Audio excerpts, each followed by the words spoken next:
That day, if my husband had not called 911 and I was home alone, I would not have called 911. It affected everyone around me. It was very overwhelming for me. Very overwhelming. My name is Stephanie Ogden-Preston. In my day job, I am a COO, and I'm living with a pacemaker.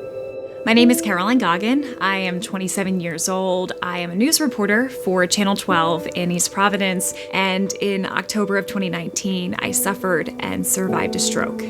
My name is Diane Doherty. I work for a large property and casualty insurance company. I have been married for 27 and a half years to my middle school sweetheart, and I am a heart attack survivor. We had gone on the 4th of July to a country concert. I went to bed, and at about 2:30 in the morning, I woke up with what I thought was massive indigestion. My husband asked me, he's like, "You all right?" He says, "There's something, you don't seem quite right." I'm like, "Well, now that you mention it," I say, "I feel this really weird tightness across my chest and my upper back, and, my jaw's starting to feel kind of funny." And he said, "Get in the car. You need to go. I'm serious. Let's go." He says, "Don't make me call 911. He drove me in. The nurse immediately hooked me up to an EKG. She took blood work. A doctor came in and told my husband, "Your wife is having a cardiac event." And I can hear all this going on. I'm like, they can't possibly be talking about me. I can't be having a heart attack. I went out for a morning run, but when I came home, I felt so lightheaded that I had to lay down. It quickly passed and I went to work. The dizziness happened 3 more times in that morning. My right-hand person basically looked at my calendar and was like, "Why don't you just go to the wellness center?"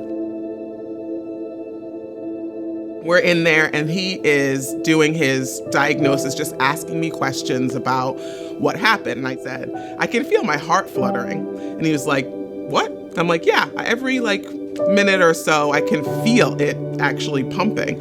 So he gets the EKG and my heart is pumping 300 beats per minute. And for context, normal is 60 to 80 beats per minute. My husband brought me coffee in bed like he does every morning. We had just gotten married 3 weeks prior, so we were in the happiest stage of our lives. It was normal. Everything was fine. And then it was around 11:30 that morning. I was taking a pan from the stove and I bent down and I got super dizzy. I stood back up, and as I'm standing back up and I'm talking to him, I'm realizing I'm not talking, that my speech was completely slurred. He saw that my left side of my face was drooped. So that's when he called 911. The first responders showed up. I'm thinking, there's nothing wrong with me. I'm not having a stroke.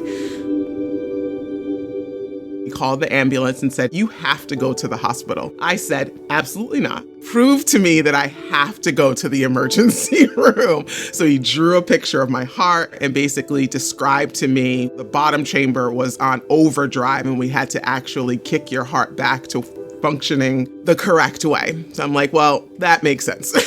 I'll go to the hospital. Ambulance comes and again, folks are, hook me up and are looking me in my eyes. They could not believe that I was fully functioning with this 300 beats per minute going on. I stay there for about 4 days, and every day something different happens. And on the final day, I got a pacemaker.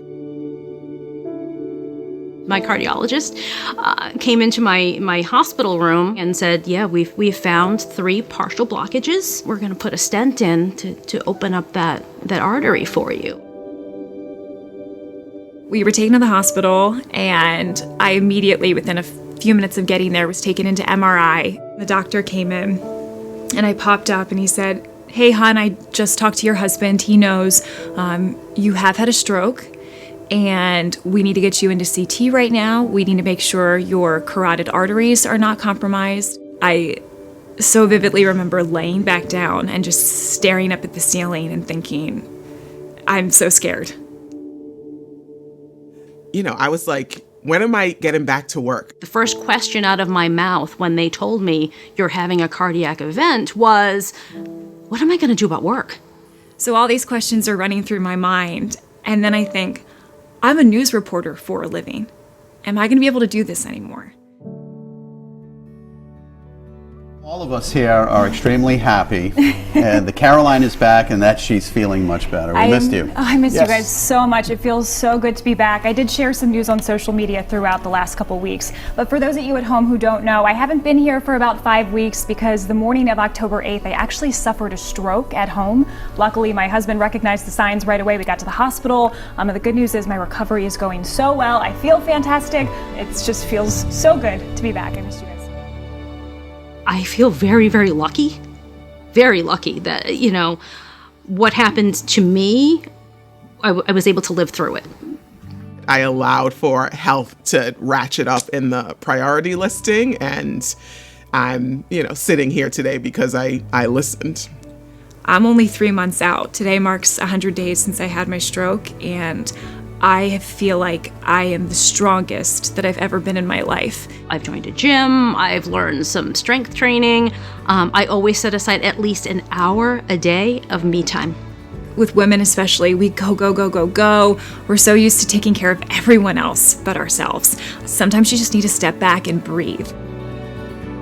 Work is always going to be there. You need to take care of you. I think that's a very important message for women to understand.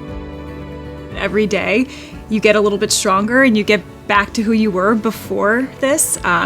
So to know that you're not alone is a nice thing that the American Heart Association provides, and it would be nice if people moving forward have that opportunity as well. I think it's important to give back to the American Heart Association to continue the research that's needed. Helping the American Heart Association also provides education.